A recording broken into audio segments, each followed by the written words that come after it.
అంబేద్కర్ కోనసీమ జిల్లా కొత్తపేట వాడవల్లి శ్రీవారికి ఒకరోజు ఆదాయం 58,03,482 రూపాయలు సమకూరింది. శనివారం కావడంతో ఆలయానికి భక్తులు భారీగా పోటెత్తారు. 7 శనివారాల నోము ఆచరించే భక్తజనంతో మాడ వీధులన్నీ కిక్కిరిసిపోయాయి.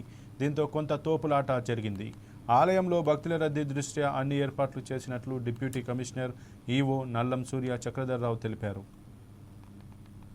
అర్చనానంతరం శ్రీ వెంకటేశ్వర సహిత లక్ష్మీ హైశ్రీహోమం తదనంతరం స్వామివారికి ద్రవిడ వేద పారాయణ తదనంతరం స్వామివారికి నివేదనానంతరం స్వామివారికి నీరాజన మంత్రపుష్పాలతోటి తొలిహారతోటి ప్రారంభమై స్వామివారికి తెల్లవారుజామున 4 గంటల దగ్గర నుంచి స్వామివారి దర్శించుకోవడానికి వేలాది మంది భక్తులు ఈ రోజు దర్శించుకోవడం జరిగింది. ఓం నమో వెంకటేశాయ. కోనసీమ తిరుమల వాడపల్లి క్షేత్రం 7 శనివారాల వెంకన్న దర్శనం 7 జన్మల పుణ్యఫలం.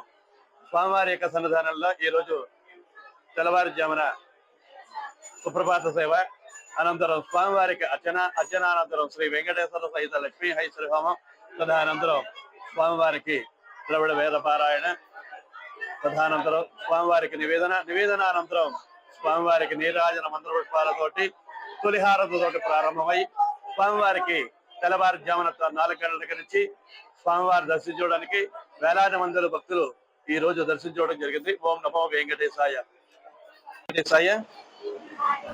కోనసీమ తిరుమల వాడపల్లి క్షేత్రం